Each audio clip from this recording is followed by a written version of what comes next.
Okay, cool. So let's talk about profitability. And you, in fact, did a presentation on profitability at Cloud Social Summit. I think the last time you spoke, or maybe the time before that. So what are some of the tips that you have for better bottom line? Yeah, I mean, so I think that this is another one of these that begin with the end in mind. You don't need to be profitable on day one. Right? In fact, we run most of our new products at a loss to start with. It's a part of our business model. It's going to cost money to develop a product. It's going to cost money in excess of PPC costs and giveaways and working with influencers and all the things that we do, whether they're Black Hat, Gray Hat, or not. But long term, the profitability thing comes down to buying for $1 and selling for at least $3.50, which I talked about before. That you can't change. That's not a variable, right? You can't improve that over time if you ultimately are in this margin erosion niche. Getting PPC costs under control is a huge part of it. And so what we've done is we target somewhere between 8 and 12% of sales as our PPC costs, and never let things get out of that window. And one of the things that we really learned, first of all, reading Amazon's financials is a really interesting way to understand their business model, and they make the last quarter was $12 billion off of PPC. And so they're encouraging you to spend more money with PPC in every way you possibly can. The thing that we realized is that by spending less on PPC, in the last situation actually gets us more sales and certainly makes it more profitable. And so we just lessen our PPC budget. But the ultimate thing that made us way more profitable than anything else was logistics. And again, this is where we're like success breeds success, and where things become a little bit unfair when it comes to e-commerce, because the gentleman over here was mentioning, what do you do with $5,000 in e-commerce? Well, that's going to mean that you're in the accuser level, so your costs are higher on the product. Because as you order more, your costs go down on a curve. So it's like you order 500 something, the cost is X. You order 1,000 something, it's significantly less. You order 2,000, significantly less. At some point, it's not significant. You can be Walmart, and it's almost not going to make a difference. The more I'm buying, the more Walmart's buying, it makes very little difference pretty quickly. But at the beginning, that's really tough, right? Another thing is shipping. So until you can get to a point where you're shipping a full container of goods, it's tough to compete against the guys who are. Because I can ship an entire container of gel pens, 6,500 units for $2,000.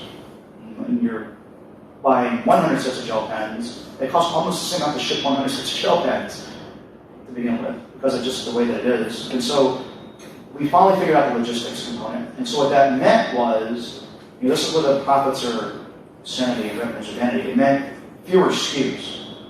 Like, how can we have fewer SKUs and be more efficient with those SKUs, rather than just trying to, it's fun launching products and developing products, but what's actually going to make money? And so we got really good at consolidating shipments and only shipping full containers. Shipping a second container is just 2x the first container. So the great thing is, again, you can compete against Fortune 500 type companies very quickly. Once you get a full container worth of goods, you're at max cost efficiency. And once we realized that, we kind of engineered our entire business around shipping full containers, getting things directly into Amazon where possible, and not using a 3PL or our own warehouse. And so over time, we were able to close our own warehouse, start using the 3PL to be a middleman for where it made sense, because Amazon storage rates are very expensive. 3PL is cheaper, but it's another touch point. That touch point now requires you to pay to offload the container, you got to pay them to do that, to palletize it, for them to store it, for them to relabel things and get it into Amazon. So you can quickly understand that in some situations it's cost effective to have that in the middle. In other situations you want to get it directly in Amazon. And so we got really good at understanding all of that math. And oh my God, we did make a huge, we hired a COO in 2017 who came from Sony, and that was her job there, was logistics and understanding. So when we started breaking the numbers down and started using Excel really efficiently, it's what threw all the money to the bottom line. It's unlock all the earnings potential of the business. I'm trying to think of anything else. I mean, that really was like massive cost savings. The other thing that works really well with that in mind is developing a bigger and bigger relationship with one manufacturer, because now, instead of just ordering one widget from, it's better to order 10 widgets from one manufacturer than 10 widgets from 10 different manufacturers. Those are coming from 10 different points within China. And so, as we do more and more business with one manufacturer, we can now load containers much more efficiently and get a full container targeting 3 months turn per container or less. Some things we ship a container a month of one SKU on Amazon, but we're really trying to target sending 3 months of inventory directly in the container into Amazon. It's kind of like the benchmark, and so that's where all the profitability in our business came from. The other stuff is kind of trivial. You want to not have too many SaaS things and not be off trying to chase too many shiny objects. It's everybody's got a new tool or thing that they're trying now and all this stuff that kind of takes you away from time. But the things that really move the needle are the things I just talked about. Do you have any questions? So Kevin King talks about ROI. How important is ROI when selecting a product? Yeah, I mean, it's really important. I mean, I think it's the same thing I'm talking about, just said a little bit differently. So, ROI, in terms of buying for 1 and selling for 4, you're looking for a 4x ROI, right? And I also, the way that we look at it on the ROI term, it's funny you mentioned this. The whole reason we got into Amazon, on top of everything else, and the way that we did it, is because the ROI in Amazon is still way better than any other investment I was making at the time. It still is today. Right? Your ROI on your money in bank is 2%. Your ROI, what I was doing before that, options trading, was 10 or 12%. ROI in Amazon, 100%. Right? I mean, put 100K in Amazon products, 200,000 comes back eventually. And so I think it's really important. I think that's ultimately where it came to be like I said, we had some money from the previous business exit, and we were going on for affiliate marketing, and just trying to get the best return on our money. And still today, even through all the trials and tribulations and the things I was talking about from a negative perspective, I don't know of a better way to make my money work than Amazon. Now I'm at a point where I'm nervous that too much of my money is in Amazon. So eventually get to that point, but you guys that are just getting started should be thinking about oh my gosh, I have this amazing opportunity to, if you have money to have a better ROI than what it's doing right now, or you can be looking at the perspective of this could be the thing that unlocks potential in my life to just be happier and kind of get away from what I'm currently doing if you're in a regular job or that's not for you. And not everybody wants to be an entrepreneur. We're having this conversation at lunch today, and so that part's not necessary. Maybe it's just a side hustle and it's just to make some extra money. There's all kinds of things. Everybody should be focused on what's best for them and keeping them, that in mind and not getting sucked into the bright lights of what other people are doing necessarily, because that's the way to make yourself really miserable. Yeah, but ROI is a definitely really important way to look at it. So for us, the ROI component really breaks down to that 30-30-30 thing I was talking about. So for us, it was 100% ROI. It's always a way to talk about things. So it's we put $1,000 in, we want to ultimately get $2,000 back. And the way that happens is I'm going to put $1,000 in the cost of goods, and that third thing, a third of it's $1,000 cost of goods, a third of it's Amazon fees, and a third of it's profit. And that buy for one, sell for three thing is basically the equivalent of 100% ROI. Anything lower than that starts to become a challenge, as I was talking about. Because what's also part of the ROI component, it's really complicated, and you only have so much time here, overhead costs and attribution comes out of that, and PPC, returns and other things. So, the effective ROI that we're looking for, we want to run our business at a full 20 points of net profit. So we look at it, and I've talked to a lot of people, and that's a good spot to be. So last year we were 18.5% net profit, meaning after all expenses, everything we paid, that was the bottom line return. So we were running at 18.5% ROI for the year, taking everything into account. And so that's the world that we live in. Okay, so let's talk about your business. You recently sold ColorIt. So tell us, why did you decide to sell it? So you've been building that brand for 3 years, right, before you decided to sell it. So why did you sell it, and how much did you sell it for? Can you tell us that or no?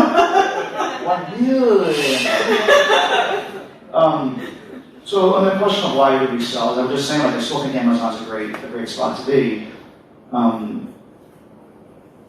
Even a casino has a max bet, right? I mean, none of us will ever know what that is. We're never going to go into a casino and bet $1 million on a hand of blackjack. But you go into, there was a casino here in Singapore, I haven't been in there yet, I didn't have an escort to get in there, but they all have max bets on the table.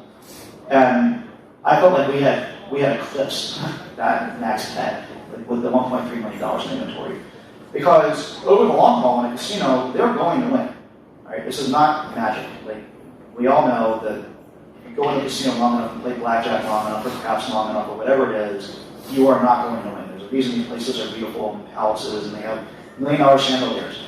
But on any given day, things go wrong for them. Like, they have losing days. Like, I mean, the dice don't roll exactly right, the cards come out the shoe in a certain way. And, same thing happens with Amazon. Account gets shut down, or Amazon listing gets shut down, or you get sued by some competitor for IP infringement that doesn't exist, or whatever. Business happens. I mean, like, in over 20 years, I've seen these things happen. I mean, another equivalent is like, Miami is a beautiful place to live most of the year, but when the hurricane comes through, it's a bad day, right? And so, we just gotta take a step back and like really understand what this meant in terms of our life. And the pendulum of, again, plotting out on a statistical basis of all the outcomes that could happen, the best case scenario was we sell and have millions of dollars in the bank in cash. The worst case scenario is we have $1.3 million in inventory and debt against that, and we're like destitute. So it's a pretty big gap between those two things. And we're 40 years old, and it's a lot different than when I was 20 and had nothing to lose. And it was just a matter of, this might not be the best business decision, but it's the best personal decision for right now, is to take some chips off the table and just reset the stress levels in our life and be in a position where our company and all the people that rely on us can also weather that storm, whether they realize it or not, because the average person just doesn't understand the relationship to all this as an employee. But I think about it every day. And so ultimately, like, there was a couple other factors, but that was the biggest reason. And I also felt like, as a part, like, what I just said all remains true, but there was another variable in there that you're looking at when it comes to risk, where, at one time I would have thought maybe there was like a 1 in 1,000 chance of this type of thing happening. Like, there's always risk in any business. Like, trust me, I've been doing business for 20 years, an entrepreneur for 20 years. Like, I've seen the craziest crap happen over, But, I thought that something really bad happened to our Amazon account or happening on Amazon was very unlikely to happen. And went from being a very, very unlikely thing to, like, this could actually happen. Maybe it's 1 in 20 chance right now, or whatever it is. It's certainly higher than it used to be. And 1 in 20 happens a lot more frequently than you think. Because I think I come from like the poker background and analytics and statistics. And you realize like how frequently 1 in 20 happens. That's like 2 people in this room. So it's like, it happens. Whether you deserve it or it's fair or any of these things, none of that matters. And so, like, thinking about all those different components was really what led us to the point to sell it. And, I'm really happy that we did, because, it's put me in a much better place personally. So you, of course, I think, dedicated 2 full podcast episodes talking about the whole process and everything. But at a very high level, what is some advice you have for people who maybe are starting out today, but 2-3 years from now they want to sell their business? Like, any tips? Yeah, and this falls right in that hole like beginning with the end in mind, right? So, like, what kind of business are people looking to buy? What's going to fetch the highest multiple? What's going to sell the quickest? What's going to close and make it through due diligence? And again, this was not an accident, because we had been through this. I've been on both the buying and selling businesses and in the past. And Color sold in 2 weeks, cash offer, multiple cash offers. You pick the best one. Not a surprise. Again, all these things I talked about made it a very marketable business to sell, because we had a good list, we had defensible products, we had repeat business, we were on a good growth trajectory. We were very open and honest about everything in the business, good and bad. We had put together a really good pre-sale package and had like all of our financials in a row. And understood, and did our accounting, and you just document everything in a way that made buyers really comfortable. And so we ended up selling at a 3.1x valuation for 7 figures. We're not supposed to talk about the sales price, plus the inventory. And again, we had multiple cash offers. Really quickly, in the businessman, or the company that bought us, we went with them because I felt like they were going to be the easiest in terms of transition. When we sold Treadmill.com, it was one of the worst months of my life.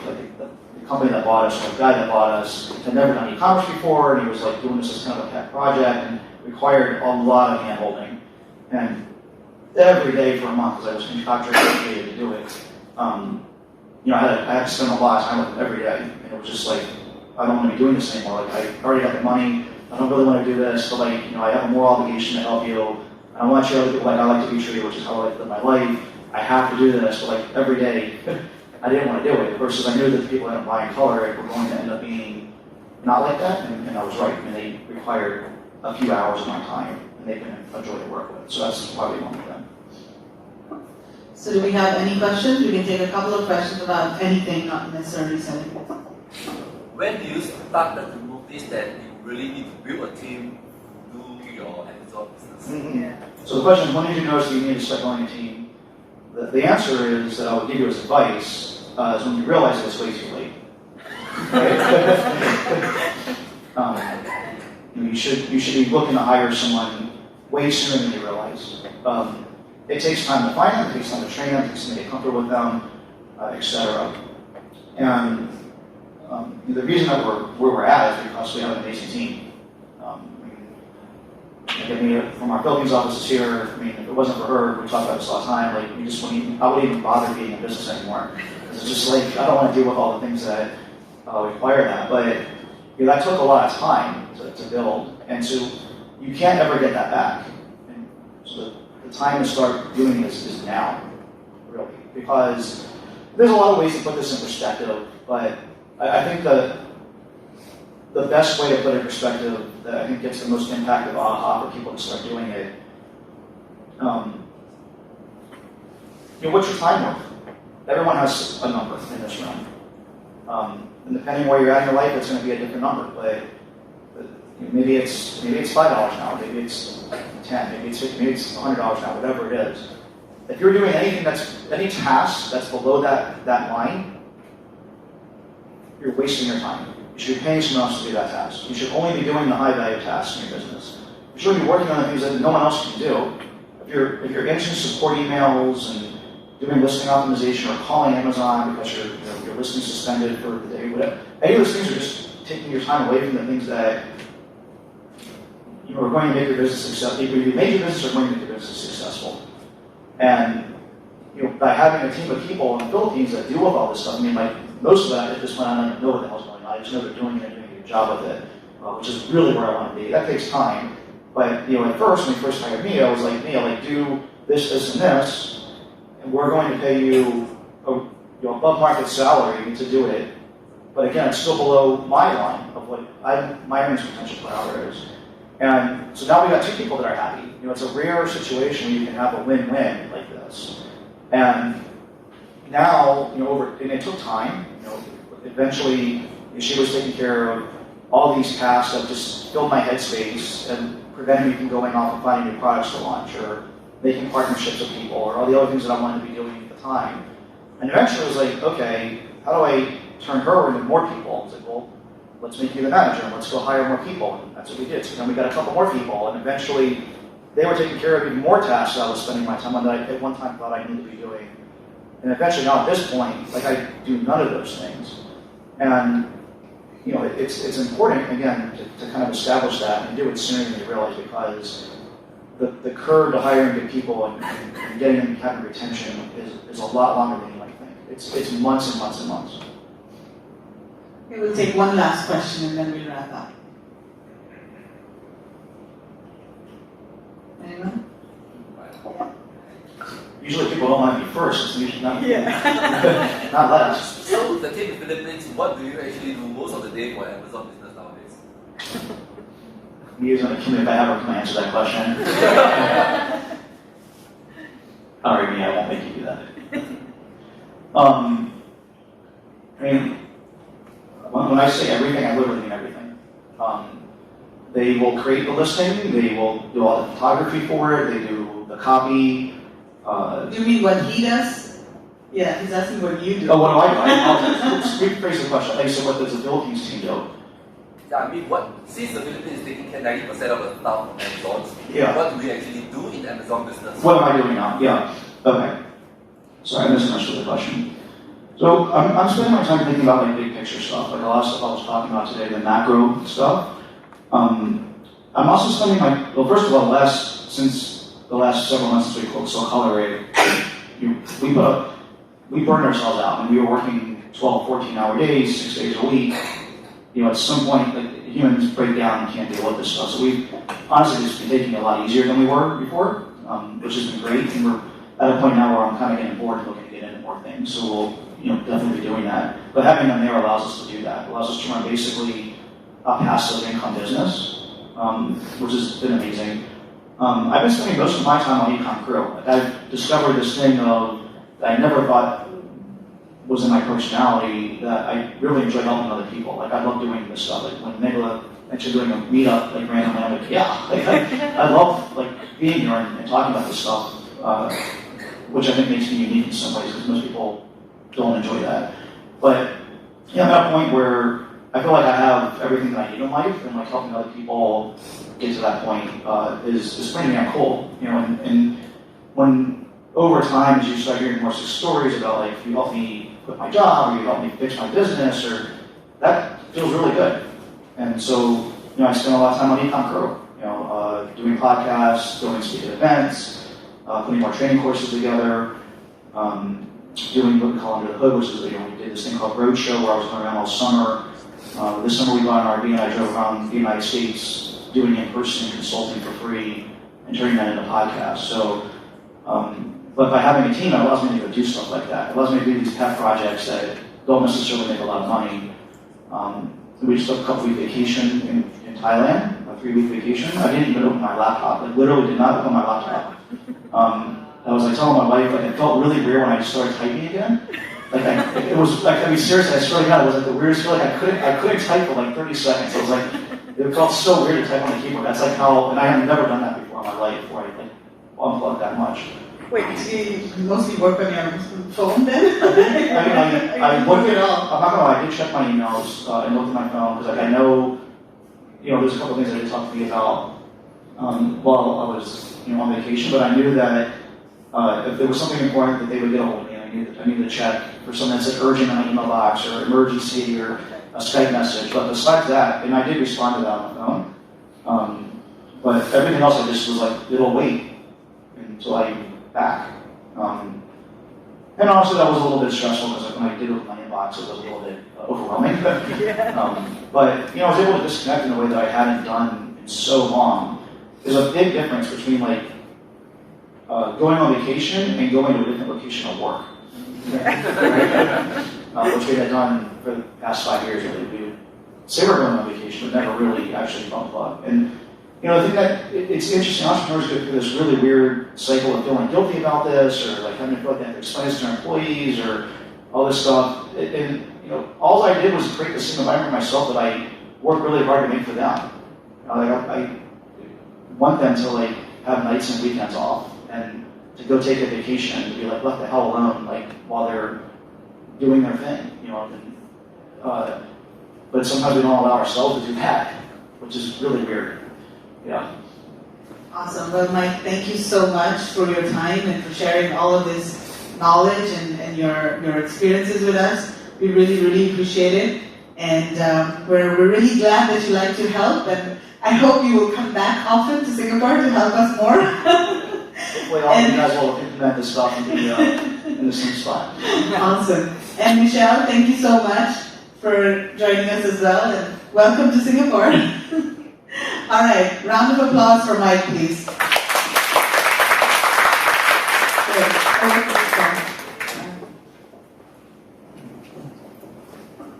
Okay, I hope you all had a good session with Mike and Nicola. So I know it's getting late.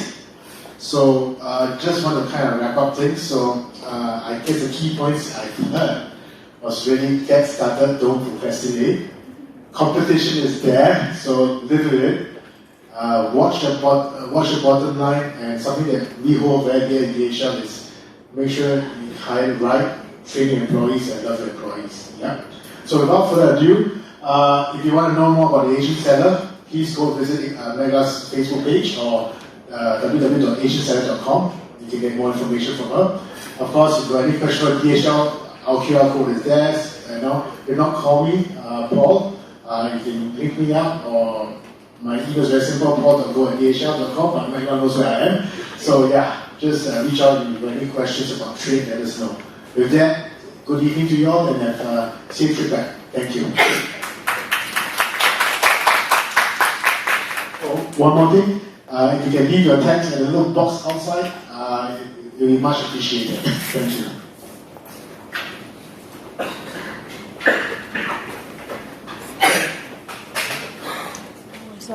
There was a reminder.